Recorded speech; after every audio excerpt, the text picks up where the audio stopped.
भी कॉलेजेस डालना जिनका कट ऑफ जो है वो आपके परसेंटाइल के आसपास हो या फिर आपके परसेंटेज से थोड़ा जो कम है वो उन कट ऑफ जो है वो जा रहा हो। तो hello friends, welcome back to another new video. तो इस वीडियो में गाइस मैं आपको बताने वाला हूँ कि डायरेक्ट सेकेंड ईयर इंजीनियरिंग के एडमिशन प्रोसेस के लिए आपको कैसे अपनी कॉलेज की जो लिस्ट है वो बनाना चाहिए। साथ ही में गाइस जो सीट मैट्रिक्स है वो क्या होता है, कितनी सीट्स रिजर्व्ड होती है, इसके अलावा एक्स्ट्रा सीट्स आपको कैसे पता चलेगा, कट ऑफ्स को कैसे हमें रीड करना चाहिए, कौन सा रैंक हमें देखना चाहिए, कैसे समझ में आएगा कि हमें ये कॉलेज मिल सकता है या फिर नहीं, एंड और भी बहुत सारी जो चीज़ है वो इस वीडियो में मैं कवर करने वाला हूँ। तो वीडियो पूरा एंड तक देखते रहिए ताकि आपको ये सारी जो इंपॉर्टेंट इन्फॉर्मेशन है वो मिल जाए। तो सबसे पहले गाइस मैं आपको जो बेसिक इन्फॉर्मेशन है वो दे देता हूँ। तो देखो गाइस, जो डीएससी की एडमिशन प्रोसेस है इसमें कुल मिला के 3 जो कैप राउंड है वो रहेंगे, cap round 1, cap round 2 and cap round 3। Cap का जो फुल फॉर्म है गाइस वो होता है सेंट्रलाइज एडमिशन प्रोसेस। तो एक साथ जितने भी स्टूडेंट्स ने एडमिशन के लिए अप्लाई किया होगा वो सभी जो है वो एक टाइम पे जो फॉर्म है वो भरता है। कैप राउंड का फॉर्म भरने के लिए गाइस आपको एक टाइम स्लॉट जो है वो दिया जाता है, मेनली 2 या 3 दिन का जो टाइम है वो आपको मिलेगा, जिसमें आपको अपना लॉगिन में अपना जो ऑप्शन फॉर्म है वो भरना पड़ता है। कैप राउंड के फॉर्म में गाइस हमें कॉलेजेस के जो ऑप्शंस है वो डालना पड़ता है एंड उन्हें जो प्रेफरेंस है वो देना पड़ता है। जब प्रोसेस स्टार्ट हो जाएगी तो स्टेप बाय स्टेप कैसे आपको कैप राउंड का ऑप्शन फॉर्म भरना है इसका डिटेल वीडियो में डाल दूंगा, वो देख लेना, आपके सारे जो डाउट्स है वो क्लियर हो जाएंगे। कैप राउंड के गाइस ये तीनों राउंड खत्म होने के बाद भी अगर कुछ कॉलेजेस में सीट्स बचती है जो कि कैप राउंड से फिल की जाने वाली थी, अगर वो सीट्स फिल नहीं होती है कैप राउंड 3 तक, तो आपके वैकेंट राउंड या फिर जो स्पॉट राउंड है वो भी चलते हैं, जिसके थ्रू भी आप जो एडमिशन है वो ले सकते हो। बट इस कंडीशन में गाइस यहाँ पे आपको जो कैटेगरी के बेनिफिट्स है वो नहीं मिलते हैं। जो फीस आपको है vacant round and spot round में वो आपको ओपन की जो है वो पे करना पड़ सकता है। बट कैप राउंड के थ्रू अगर आपको एडमिशन मिलता है तो अगर आपकी कैटेगरी है तो कैटेगरी वाइज फीस रहेगा, अगर आपको ओपन है तो ओपन की फीस आपको जो है वो पे करना पड़ेगा। ठीक है, इससे रिलेटेड जब स्टार्ट होगी प्रोसेस तो कैसे फॉर्म भरना पड़ता है, कैसे प्रेफरेंस देना पड़ता है, डिटेल वीडियो आएगा वो ज़रूर देख लेना, उससे आपको समझ में आएगा कि कैसे घर बैठे आप अपना जो ऑप्शन फॉर्म है वो भर पाओगे। ठीक है, नेक्स्ट गाइज मैं आपको अभी सीट मैट्रिक्स के बारे में भी जो है वो बता देता हूँ। तो सीट मैट्रिक्स गाइज ये जो है वो जनरली जब हमारी फाइनल मेरिट लिस्ट रिलीज़ होगी उसी दिन हमारी जो सीट मैट्रिक्स है वो रिलीज़ होती है, जिससे हमें ये समझ में आता है कि कौन से कॉलेजेस में कितनी जो सीट्स है वो रहेगी डीएससी के एडमिशन प्रोसेस के लिए। तो जनरली गाइज जिस भी कॉलेज का सैंक्शन इंटेक जितना भी होता है, सैंक्शन इंटेक मतलब फर्स्ट ईयर में उस कॉलेजेस में कितनी सीट्स है एक स्पेसिफिक ब्रांच के लिए। ठीक है, सपोज़ किसी कॉलेज में कंप्यूटर साइंस के लिए 100 सीट्स है, ठीक है, तो डायरेक्ट सेकेंड ईयर में वहाँ पे फिर जो है वो 10 सीट्स जो है वो रिजर्व रहेगी, बिकॉज डायरेक्ट सेकेंड ईयर में जो है वो 10% रिजर्वेशन जो है वो रहता है सैंक्शन इंटेक का। तो अगर किसी कॉलेज में 100 सीट्स है तो डीएससी में 10 सीट्स रहेगी, इसके अलावा किसी में 120 है तो 12 सीट्स रहेगी। इसके अलावा गाइज ये तो हो गया सैंक्शन इंटेक के 10%। ठीक है, इसके अलावा गाइज फर्स्ट ईयर में जितने भी सीट्स होती है उसमें से अगर कुछ जो सीट्स है वो वैकेंट रह जाती है, वहाँ पे एडमिशन कोई नहीं लेता है, तो वो सारी जो सीट्स है गाइज वो भी ऐड हो जाती है डीएससी के एडमिशन प्रोसेस में। ठीक है, सपोज़ कोई एक XYZ कॉलेज है, वहाँ पे डीएससी की 10 सीट्स है एंड कैप राउंड जो फर्स्ट ईयर के एडमिशन हुए थे कैप राउंड के थ्रू उसमें भी वैकेंट रह गए 5 सीट्स, तो वो 5 सीट जो है वो डायरेक्ट सेकेंड ईयर के थ्रू जो है वो फिल किए जाते हैं। ठीक है, तो एक्स्ट्रा जो सीट्स है वो हमें मिल सकते हैं। ये सब कुछ हमें सीट मैट्रिक्स से पता चलता है कि कौन से कॉलेजेस में कितनी सीट्स बची हुई है। साथ ही में आप यहाँ पे देख सकते हो कैटेगरी वाइज यहाँ पे जो रिजर्वेशन है वो भी दिया हुआ है। ठीक है, अब मैं आपको एक कॉलेज का जो सीट मैट्रिक्स है वो दिखा देता हूँ। तो आप देख सकते हो ये government college of engineering Amravati, इसका जो चॉइस कोड है वो आपको यहाँ पे देखने को मिल जाएगा। चॉइस कोड मतलब स्पेसिफिक उस ब्रांच का कोड रहता है, हर कोड। ठीक है, जिसमें स्टार्टिंग का जो कोड है वो कॉलेज का कोड रहता है, फिर ब्रांच के कोड वगैरह जो है वो रहता है।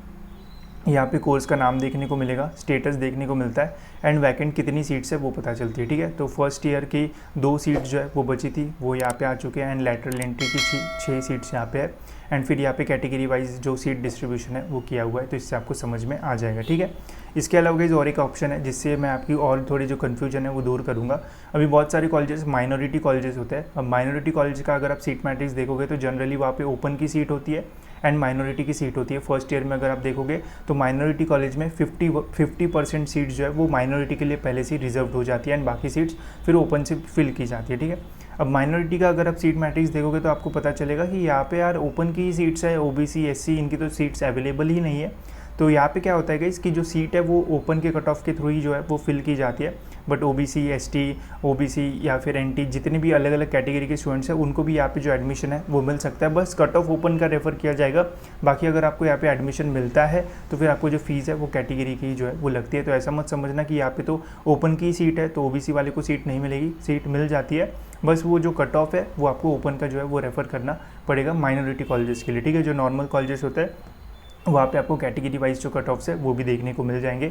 जब मैं आपको कट ऑफ्स दिखाऊंगा तो उसमें आपको दिखाऊंगा कि माइनॉरिटी कॉलेजेस के कट ऑफ्स कैसे रहते हैं, नॉर्मल कॉलेजेस के जो कट ऑफ्स है वो कैसे रहते हैं, ठीक है। तो उससे आपके कन्फ्यूजन जो है वो दूर हो जाएंगे। अब गाइस सेकंड स्टेप है हमारी मेक डिसीजन। जब भी आप कॉलेज लिस्ट बनाओगे गाइस तो आपको 3-4 डिसीजन जो है वो लेना पड़ेगा। तो सबसे पहले तो है गाइस डिसाइड लोकेशन। तो देखो बहुत सारे लोगों ने अपना डिप्लोमा कंप्लीट कर लिया होगा, ठीक है, एंड आपने एक स्पेसिफिक ब्रांच से किया होगा। अब जो फर्स्ट ईयर वाले स्टूडेंट है वो ज़्यादा कंफ्यूज होते हैं, जो डायरेक्ट सेकंड ईयर में एडमिशन लेते हैं वो इतने ज़्यादा कंफ्यूज नहीं होते, उन्हें पता होता है कि कौन से डिस्ट्रिक्ट से उन्हें जो है वो अपना इंजीनियरिंग कंप्लीट करना है, ठीक है। तो सबसे पहले मैं यही बोलूँगा कि आप डिसाइड कर लो कि कहाँ से आपको अपना जो इंजीनियरिंग है वो कंप्लीट करना है। जैसे किसी का ये होता है कि यार मैं तो अभी पुणे में रहता हूँ तो मुझे अपनी जो इंजीनियरिंग है वो पुणे में ही करना है, बिकॉज फिर अगर मैं बाहर जाऊँगा तो मुझे हॉस्टल लेना पड़ेगा और भी बहुत सारे खर्चे आएंगे। तो ये सब कुछ सोच लेना। सपोज़ अगर आप नागपुर से हो, आप चाहते हो कि यार नागपुर से ही करना है तो कर लो। अगर आप चाहते हो कि यार यहाँ पे इतने अच्छे ऑप्शंस नहीं है या फिर जो ऑप्शन है उनका कट ऑफ ज़्यादा है एंड जितने मुझे परसेंटाइल है उसमें अच्छे कॉलेजेस नहीं है, तो आप पुणे मुंबई में जाना है चाहते हो तो चले जाओ। बट पहले से देख लो कि वहाँ पे हॉस्टल फीस वगैरह जो है वो कितनी जा सकती है, ओवरऑल कॉस्टिंग कितनी आएगी आपकी इंजीनियरिंग की, बिकॉज मेनली जितने भी स्टूडेंट्स एडमिशन लेंगे उनकी जो फीस है वो उनके पेरेंट्स ही भरते हैं। कुछ गिने चुने होते हैं जो कि अपनी फ़ीस खुद भर लेते हैं, बट मेनली पेरेंट्स भरते हैं। तो आप पेरेंट्स का भी सोचिए कि ओवरऑल जो फीस है वो कितना जाएगा एंड पूरा कितना आएगा। तो अगर वो आपके बजट में बैठता है तो ज़रूर उसके बारे में जो है वो सोच सकते हो। एंड लोकेशन अगर एक बार आप डिसाइड करते हो तो कॉलेजेस जो है वो शॉर्टलिस्ट करने में भी बहुत ईजी जो है वो आपके लिए होगा। कैसे शॉर्टलिस्ट करते हैं वो भी बताता हूँ। शॉर्टलिस्ट करने के लिए आप जो है गाइस वो हमारी कॉलेज के लिस्ट का जो यूज़ है वो कर सकते हो। मैंने मुंबई, पुणे, नागपुर के कॉलेजेस की जो लिस्ट है वो बनाई है। अब एक बात का याद रखो, इंजीनियरिंग के जो फर्स्ट ईयर के कॉलेजेस है उसमें ही सेकंड ईयर रहता है। तो फर्स्ट ईयर वालों के लिए जो कॉलेज अच्छा रहेगा वो सेकंड ईयर वालों के लिए अच्छा रहेगा। बेसिक, ठीक है, नॉर्मल सा यूज़ कर लो अपना दिमाग, ठीक है। फर्स्ट ईयर वाले जो कॉलेजेस जो अच्छे, ऐसे मैंने लिस्ट बनाई थी फर्स्ट ईयर स्टूडेंट्स के लिए कि कौन से अच्छे अच्छे कॉलेजेस है, तो इस लिस्ट को आप रेफर कर सकते हो, ठीक है। बस कट ऑफ जो है वो चेंज रहेंगे, बिकॉज जो कॉलेज फर्स्ट ईयर के लिए अच्छा है वो सेकंड ईयर के लिए भी अच्छा है। इसमें भी आपको VGTI ऊपर ही देखने को मिलेगा, फिर SPIT है, ये सारी मुंबई के कॉलेजेस है, ठीक है। तो अगर आपको मुंबई के देखना है तो आप यहाँ से मुंबई के देख सकते हो, शॉर्ट लिस्ट कर सकते हो। अगर आपको पुणे के कॉलेजेस चाहिए तो आप पुणे की कॉलेज की जो लिस्ट है वो देख सकते हो। यहाँ पे येलो में जो मार्क है ये सारे ऑटोनॉमस कॉलेजेस है, तो ये सारी इन्फॉर्मेशन आपको यहाँ से इजीली जो है वो मिल जाएगी। साथ ही में नागपुर की भी लिस्ट मैंने डाली है। ये सारी जो लिस्ट है वो आपको मेरे टेलीग्राम के ग्रुप पे जो है वो मिल जाएगी, वहाँ से आप ले लो एंड इजीली आप फिर जो कॉलेजेस है वो शॉर्टलिस्ट कर सकते हो। कट ऑफ कैसे देखना है वो भी मैं आपको बताता हूँ, ठीक है। तो college shortlist and decide location जब आप कर लोगे तो आपका ऑलमोस्ट 50% काम है वो खत्म हो जाएगा। एंड नेक्स्ट है गाइस, नो योर सिचुएशन। ये बहुत इंपॉर्टेंट है, इसके बारे में बहुत कम लोग बात करते हैं। देखो सबसे पहले आप अपनी सिचुएशन देखो कि क्या आपके घर वाले जो है वो अफोर्ड कर सकते हैं इंजीनियरिंग या फिर नहीं। बिकॉज जो फीस है ओवरऑल अगर आप ओपन कैटेगरी से हो तो अच्छी खासी फीस जाती है। कई ऑटोनॉमस कॉलेजेस में 1,60,000, 50,000, 40,000 इतनी फीस जाती है, जिसमें 3 साल का अगर आप देखोगे तो अच्छा खासा अमाउंट जो है वो जाता है। तो ये सब भी देख लेना, नहीं तो ऐसे ऑप्शन भी आप देख सकते हो जहाँ पे फीस जो है वो कम है। तो ये तीनों चीज़ें जो है वो ध्यान में रखते हुए अपने जो डिसीजन है वो लेना। अगर ये तीनों चीज़ें आपके डिसाइडेड है, आपको पता है कि ये क्या करना है, कहाँ पे लेना है, तो आपका मैक्सिमम काम जो है वो हो जाएगा। फिर बस जो है वो प्रेफरेंस एंड कट ऑफ जो है वो आपको चेक करना पड़ेगा, ठीक है। तो ये सबसे इंपॉर्टेंट है, इसके बारे में अभी सोचो। नेक्स्ट है गाइस चेक कट ऑफ्स, ठीक है। तो कट ऑफ चेक करने के लिए गाइस सबसे पहले तो मैंने सारी कट ऑफ की लिस्ट जो है वो लास्ट ईयर के कट ऑफ्स वो टेलीग्राम के ग्रुप पे डाल दिए, वहाँ से आप इजीली जो है वो डाउनलोड कर सकते हो। सब फ्री में आपको जो कंटेंट है वो मिलेगा, कुछ भी पे वगैरह करने की ज़रूरत नहीं है, ठीक है। वहाँ से आपको सारे जो कट ऑफ्स है वो मिल जाएंगे। अब कट ऑफ्स रेफ़र कैसे करना है वो भी मैं आपको बता देता हूँ। तो सबसे पहले गाइस आपको अपना जो मेरिट स्टेटस है वो चेक करना है। मेरिट स्टेटस में गाइस आपको अपने जो रैंक्स है वो चेक करना है। जैसे स्टूडेंट का रैंक है state general merit number 2419 and student ने EWS के लिए भी अप्लाई किया जिसका है 580, ठीक है। अगर आपने OBC के थ्रू अप्लाई किया होगा तो यहाँ पे आपका कैटेगरी मेरिट नंबर जो है वो भी आया होगा, ठीक है। तो अभी गाइस कौन सा मेरिट रेफ़र करना है एंड क्या कॉलेज जो है वो रैंक पे मिलता है या फिर परसेंट पे मिलता है वो भी मैं आपको बता देता हूँ। तो देखो गाइस जो कॉलेजेस है वो आपको रैंक के बेसिस पे मिलते हैं, परसेंट के बेसिस पे नहीं मिलते, ठीक है। जो परसेंट है उसी के बेसिस पे आपका जो रैंक है वो निकलता है एंड जो रैंक है वो सभी के यूनिक होता है। किसी का भी रैंक जो है वो किसी भी स्टूडेंट्स के साथ जो है वो मैच नहीं होता है एंड परसेंट जो है वो मैच हो जाते हैं। अगर आप मेरिट लिस्ट निकाल के देखोगे तो बहुत सारे लोग आपको 90 सेम परसेंट वाले देखने को मिलेंगे, बट जो रैंक है वो सभी का डिफरेंट होता है। इसलिए जो कॉलेजेस है वो रैंक के बेसिस पे जो है वो आपको अलॉट हो गए, ठीक है। एंड जब आप रैंक मेरिट लिस्ट देखोगे तो इसमें गाइस आप अपना जो रैंक है, सबसे इंपॉर्टेंट जो रैंक है वो रहता है आपका स्टेट जनरल मेरिट नंबर, ठीक है। बाकी सारे जो रैंक है वो बस ये रेफ़र करते हैं कि आप उस कैटेगरी में कौन से नंबर पे लाई करते हो, ठीक है। तो आपको जो है वो state general merit number refer करना है, बाकी कैटेगरी वाले जो है वो रेफ़र मत करो। उससे मतलब कॉलेज आपको समझ में नहीं आएगा मिलेगा या फिर नहीं मिलेगा, या फिर नॉर्मली आप परसेंट जो है वो रेफ़र कर सकते हो। कैसे रेफ़र करना वो भी मैं आपको बता देता हूँ। तो देखो, जैसे ये है government college of engineering Amravati, ठीक है, एंड इस स्टूडेंट का ये कट ऑफ है 2419 एंड EWS का ये है, ठीक है। तो यहाँ पे हम देखेंगे कि इस कॉलेज का ओपन कैटेगरी का जो कट ऑफ है वो कितना जा रहा है। यहाँ पे परसेंटेज है 94.94 एंड रैंक है 336, ठीक है। एंड स्टूडेंट का रैंक है जनरल मेरिट वाला 2419, ठीक है। तो इससे समझ में आता है कि इस स्टूडेंट का जो कॉलेज है वो लगने के जो चांसेस है वो बहुत कम है, ठीक है। इसने EWS से भी अप्लाई किया है। EWS का जो कट ऑफ है वो 93 जाता है एंड जो रैंक है वो जाता है 772। अब इस कंडीशन में स्टूडेंट क्या करते हैं, ये जब रैंक देखते हैं तो उनको लगता है कि यार ये मेरा जो EWS वाला रैंक है 580 है एंड यहाँ पे जो रैंक है वो तो 772 है, तो मुझे ये जो कॉलेज है वो तो मिल जाना चाहिए। तो ऐसा मत करना। जब आप रैंक कंपेयर करोगे तो ये जो EWS का रैंक है ये आप अपने जो स्टेट जनरल मेरिट नंबर वाला रैंक है उससे जो है वो कंपेयर करना, तब आपको समझ में आएगा। इससे जो है वो रेफ़र मत करना, नहीं तो आपको लगेगा कि आपको तो सारे बेस्ट कॉलेज लग रहे हैं बट लगा क्यों नहीं, तो वैसे रेफ़र मत करना।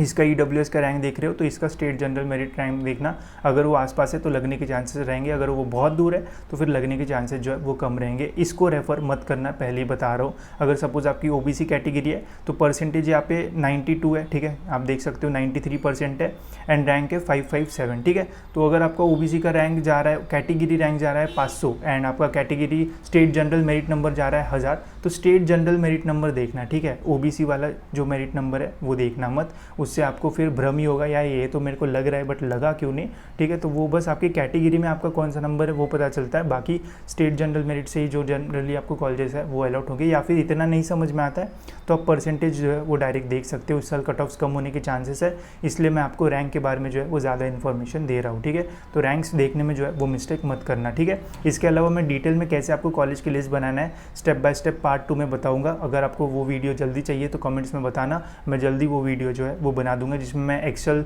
शीट में बना के दिखाऊंगा कि कैसे आपको कॉलेज की जो लिस्ट है वो बनानी चाहिए, ताकि आपको फर्स्ट राउंड में जो कॉलेज है वो मिल ही जाए, ठीक है।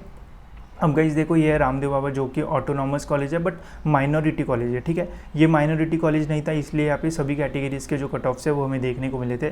बट जो माइनॉरिटी कॉलेजेस होते हैं वहाँ पे बस ओपन एंड माइनॉरिटी का कट ऑफ आपको जो है वो देखने को मिलेगा। तो इसका मीनिंग ये नहीं है कि OBC या फिर SC स्टूडेंट को कॉलेज नहीं मिल सकता है, मिल सकता है, बस आपको यहाँ पे जो कट ऑफ रेफ़र करना है वो ओपन का रेफ़र करना है, ठीक है। अगर आपको यहाँ पे 92% होंगे OBC में तो समझ लेना यहाँ पे आपको कॉलेज मिलने के जो चांसेस है वो मैक्सिमम रहेंगे, ठीक है। या फिर आप डायरेक्ट अपना स्टेट जनरल मेरिट रैंक जो है वो देख सकते हो, उससे भी आपको समझ में आ जाएगा, ठीक है। जिन्होंने माइनॉरिटी के लिए अप्लाई किया होगा, जैसे कोई मुस्लिम माइनॉरिटी होता है, कोई सिंधी माइनॉरिटी होता है, तो उन्हें माइनॉरिटी के जो कट ऑफ्स है वो रेफ़र करना पड़ेगा, ठीक है। तो होप्स आपको कट ऑफ से रिलेटेड सारी जो चीज़ें हैं वो समझ में आ गई होगी। अब आप इजीली कट ऑफ्स भी पढ़ पाओगे एंड आपको समझ में भी आएगा कि कौन सा रैंक रेफ़र करना है, ठीक है। अब गाइस मैं आपको सबसे इंपॉर्टेंट चीज़ बताने जा रहा हूँ, तो ध्यान से सुनना। ये है गाइस कि आपकी जो स्ट्रेटजी है वो कैसी रहना चाहिए एंड कैसे आपकी कॉलेज की लिस्ट रहना चाहिए एंड उसमें कौन से टाइप के जो कॉलेजेस है वो रहना चाहिए, ठीक है। सबसे पहले तो अपनी जो ब्रांच वगैरह वो डिसाइड कर लेना कि कौन से ब्रांच में आपको एडमिशन लेना है, ठीक है। एंड जब आप अपनी कॉलेज की लिस्ट बनाओगे तो ध्यान रखना कि जो कॉलेज आप देख रहे हो, सबसे पहले तो ऐसे कॉलेजेस ज़रूर डालना जिनका जो कट ऑफ है वो आपके परसेंट से जो है वो ज़्यादा जा रहा है, ठीक है। मतलब नंबर 1 वाली जो कंडीशन है वो याद रखना। ऐसे कॉलेजेस ज़रूर डालना है जिनका कट ऑफ आपके परसेंट से जो है वो ज़्यादा है। अब कितना ज़्यादा रहना चाहिए, आप जनरली 3 या फिर 4% वाले ऊपर वाले कट ऑफ वाले कॉलेजेस जो है वो ज़रूर डालना। सपोज़ मतलब आपको 90% मिले हुए हैं तो 94-95 से आप जो है वो स्टार्ट कर सकते हो। ऐसे कॉलेजेस जो है वो देखना आप स्टार्ट कर सकते हो, ठीक है।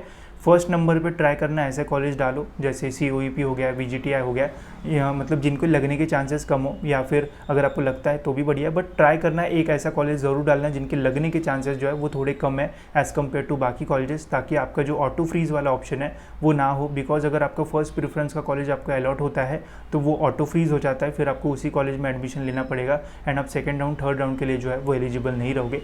तो सपोज़ अगर आपको 60% भी है तो फर्स्ट नंबर पे COEP या फिर VGTI ही रखना एंड उसके बाद अपनी कॉलेज की जो लिस्ट है, एक्चुअल लिस्ट है, वो बनाना शुरू करना, ठीक है, ताकि आपका जो ऑटो फ्रीज है वो ना हो। जिनको अच्छे परसेंटेज है एकदम 99 98 में, तो वो COEP वगैरह में जो है वो अच्छे से डाल सकते हैं। बाकी नीचे वाले कॉलेजेस, नीचे परसेंटेज वाले जो स्टूडेंट्स हैं उसमें पहला ऑप्शन COEP या VGTI का CS डाल देना, तो आपको ऑटो फ्रीज होना जो है वो इग्नोर हो जाएगा एंड आपकी जो लिस्ट है वो और अच्छे से बनेगी। ठीक है, तो पहली कंडीशन ऐसे कॉलेजेस ज़रूर डालना जिनका कट ऑफ आपके परसेंट से ज़्यादा हो।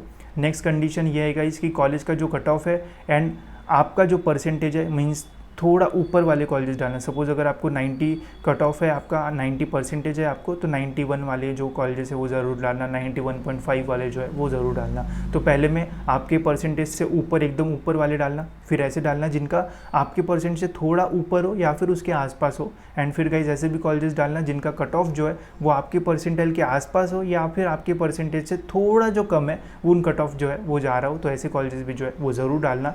एंड एंड में गाइस ऐसे कॉलेजेस भी ज़रूर डालना जिनका जो कट ऑफ है वो आपके परसेंटाइल से, आपके परसेंटेज से जो है वो थोड़ा बहुत जो है वो कम जा रहा है। सपोज अगर आपको 90 परसेंटेज है तो 89 वाले भी ज़रूर डालना एंड 88 वाले भी जो है वो ज़रूर डालना। एंड जब आप गाइस प्रेफरेंस दोगे तो जो हाई कट ऑफ वाला कॉलेज है उसको, उसका जो प्रेफरेंस है वो ऊपर रहना चाहिए, मतलब number 1, number 2, number 3 high cut of वाले। फिर बीच में आएंगे हमारे ऐसे कॉलेजेस जिनका कट ऑफ आपके परसेंटाइल के परसेंटेज के आसपास है, एंड सबसे नीचे ऐसे कॉलेजेस आएंगे जिनका जो कट ऑफ है वो आपसे नीचे है। ठीक है, तो ऐसी अगर आप लिस्ट बनाओगे तो मैं आपको गारंटी देता हूँ कि आपको पहले राउंड में कोई ना कोई कॉलेज जो है वो अलॉट होगा। अगर आप प्रेफरेंस सही से दोगे तो जो आपका एक्सपेक्टेड कॉलेज है वो ज़रूर मिलेगा। मैं आपको गारंटी देता हूँ कि आपको कॉलेज मिल जाएगा अगर आप इन चारों कंडीशन को जो है वो फॉलो करते हो एंड लिस्ट बनाते हो। एंड बेस्ट कॉलेज आपके परसेंट पर जो मिल सकता है वो मिलेगा अगर आप high to low cut off वाला जो प्रेफरेंस है वो देते हो तो। एंड इससे आपको कोई भी प्रॉब्लम नहीं आएगा, सभी को कॉलेजेस जो है वो अलॉट होंगे। एंड कैप राउंड 1 में कॉलेज अगर अलॉट होता है तो एक सेफर साइड में रहता है कि कॉलेज तो मिल चुका है। सेकंड राउंड में बेटरमेंट में जाओगे तो हो सकता है कि उससे बेटर कॉलेज मिले, तब एक सेफ्टी रहती है। बट अगर कैप राउंड 1 में ही कोई कॉलेज नहीं मिलता है एंड खाली आज सेकंड राउंड में जाते हो तो फिर वो मतलब ऐसी डर वाली सिचुएशन जो है वो आ जाती है, यार नहीं मिलेगा तो क्या होगा। तो इसलिए कैप राउंड 1 में ही कॉलेज मिल जाए तो बहुत बढ़िया। ऐसी अगर आप कंडीशंस का यूज़ करोगे तो 100% आपको जो कॉलेज है वो मिल जाएगा। ठीक है, इसके बाद गाइस कुछ इंपॉर्टेंट टिप्स भी मैं आपको दे देता हूँ। सबसे पहले एंड सबसे इंपॉर्टेंट यही है, try to get college in CAP round 1। मैं जब भी काउंसलिंग करता हूँ, ठीक है, तो मैं तो यही ध्यान में रखता हूँ कि स्टूडेंट को फर्स्ट राउंड में जो कॉलेज है वो मिल जाए एंड फिर हम बेटरमेंट के लिए जाते हैं, ताकि फिर अगर बेटरमेंट मिलता है तो ठीक है, नहीं मिलता है तो जो कॉलेज हमें कैप राउंड 1 में मिला था वो तो मिलेगा ही। ठीक है, तो कैप राउंड 1 में मिलना चाहिए, ऐसी लिस्ट बनाओ। सेकंड है, don't freeze college in CAP round 1।